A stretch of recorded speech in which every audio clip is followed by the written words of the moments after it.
So we headed out. We headed for another junkyard crawl. Got to see if I can find a few pieces for this here old Nissan truck, and looking for a hood for a Camry. Y'all come along.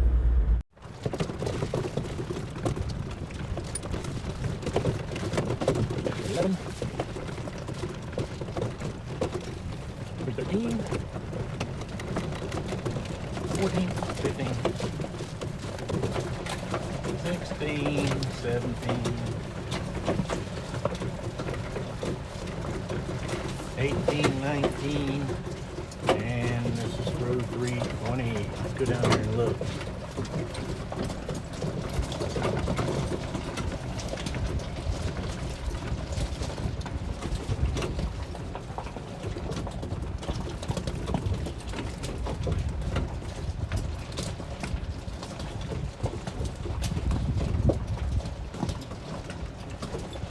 And of course the hood is missing. Whoop, that may be it behind the car though.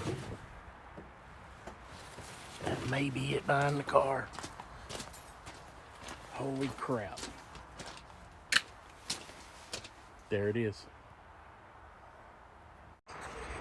Some days it pays to be lucky rather than good. Got it turned around here, went to inspect it. Womp womp. Got a big old whop right in the front of it. Oh well, so much for that. Got a few more we can look at, but I was hoping I could get a white one to paint. Be hard, not as hard to cover up. All right, well, we're still on the look for a hood. Get you turned around here. Hood missing on this 99. Looked around to see if it might be in the area. It's not, but I do see something that I think I can use. It'll be easily to remove that washer tank. So I think we're gonna give that a shot at getting that off of there. There we go. 2 bolts, a couple of electrical connectors. We're in business. All right, well, we are on row 306 at the moment, and it looks like we only have 2 more possibilities, and that is on row 304 and 303, an 01 and a 2000. They say that the hood won't work, that it's different, and it's only the same from 97, 98, and 99, but I compared a 2000 hood on a 99 Camry, and the difference is they have a couple of added holes where you put the shock struts, but the hinges are the same and the latch is the same and the body lines are the same. So I think an 01 all the way back to 97 Camry hood will work. So we're gonna go take a look. So let's go.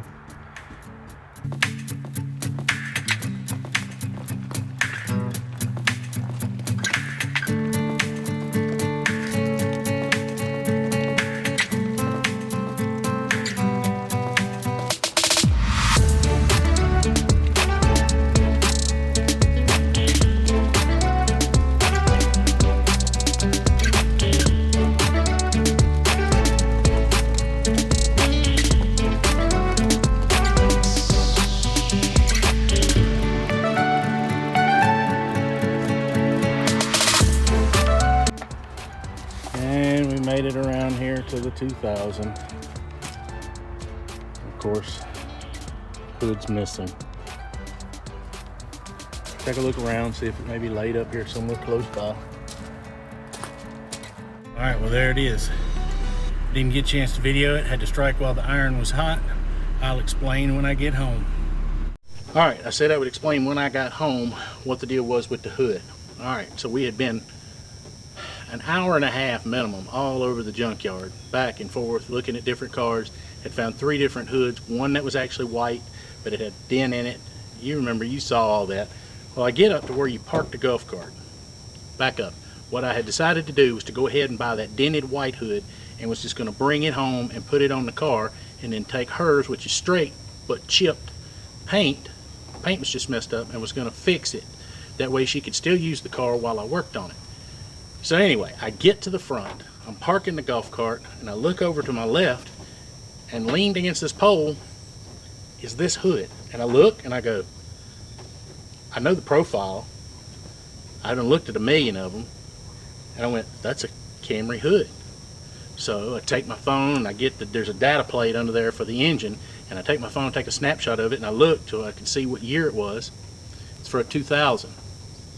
It's the same hood. I don't know why it's sitting there. Doesn't have anybody's name on it. It's not held for reserve. So I swapped the dented hood out for this hood.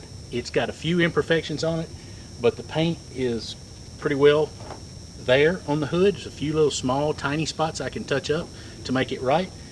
But we're fixing to get in here and we're gonna go ahead and swap this hood out real quick. So don't hang on.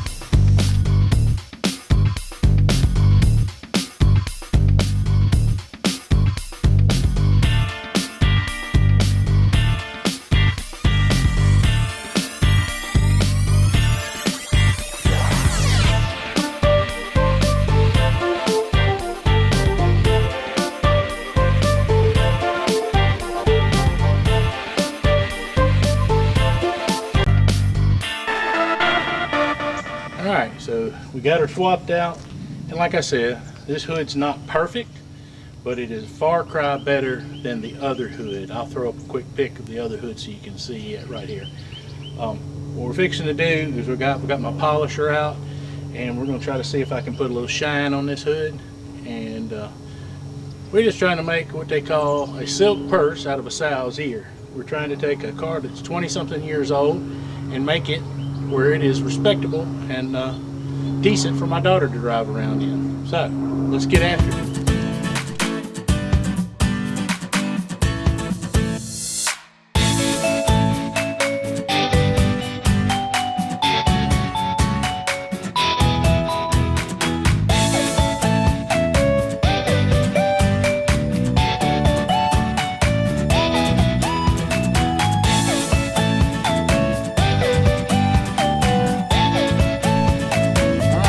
See that it's already starting to make a difference in it, in how it looks. Like I said, it has a few scratches and a few places that are imperfect in the paint that I'm going to touch up and try to make them look better.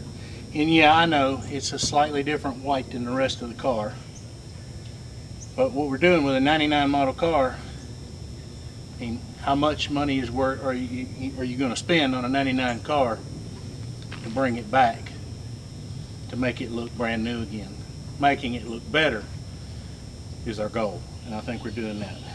Using the Harbor Freight Chicago Electric. It's a random orbital. Has an adapter pad for the buffing pads. I also have an adapter head that you can put on here for the sanding, so that you can use this to sand as well. The product I'm using is Meguiar's polishing compound. Some of the best stuff on the planet. I love Meguiar's. So, all right, we're gonna get back to it. Go ahead and try to get the rest of this hood buffed out. All right, so I went out and I paid $50 for a used hood in fair condition. Off camera, I went ahead and finished buffing out the entire hood. Now I'm gonna tell you a little trick, a little tip on trying to spruce up an old vehicle, particularly if it's white paint. White paint is more forgiving than any of the others. I usually find the spray paint, try to find something that's close. I happen to have some, and I spray it into, say, get you an empty container or jar that you can put a lid on, spray it into a jar, and I get an artist brush, and then I go over the entire car. I don't know if you could see it on video or not earlier, but there was a spot right here where it was primer was showing through, and there was a big black spot on the front of the bumper. Let me swing around and I'll show you that, where you can't see it anymore. You can't see any black spot. It was right in here. And I went, like I said, and I hit it with the paint and the artist brush. The reason I do that is because you don't end up with any overspray. You can control the paint a little better, and you can go along, like I said, and touch up just rock chips. All you're trying to do is fill up the little gap and ding in the paint. Now what I'm going to do tomorrow, after all this paint has, all these places that I've touched up over the entire car now have dried, is I'll come back with my polisher and buffer and I'll buff the whole car again, and it should take this paint off of the surface and leave only a little bit of dab of paint down in the recess of the rock chip. I've done it before fairly successfully. I'm hoping I can do it again and bring this car back and have something fairly nice for my daughter to not be ashamed to show up in. So there you go. I appreciate all my subscribers. I appreciate everybody coming and watching my videos. And if you don't mind, go down there and hit the like button and hit the subscribe if this is something that you like to see and learn how to do different things like this. And until the next time, why don't you go out and watch another video right now.